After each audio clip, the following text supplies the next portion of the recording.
What's up? So today we're going to cook Kikalayi pork, and I'm very sure all of you know Kikalayi. It's literally this huge pan right here. So we are going to start by putting our pork.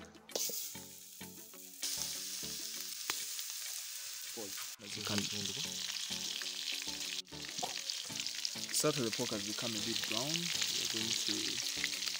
We're going to add some onion.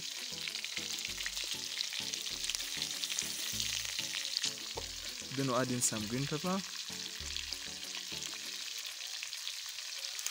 So now we'll put some garlic.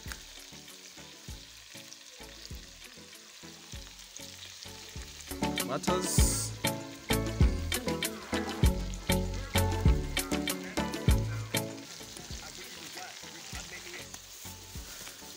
Time to add some cabbage. Actually, this is what makes Kikalayi pork, cabbage, and lots of it. I got it. So this is what we have here. I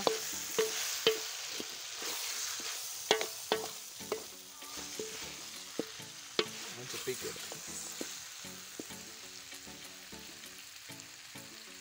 And that's. So guys, you leave me now to eat. As always guys, please like, subscribe to the channel, and salute.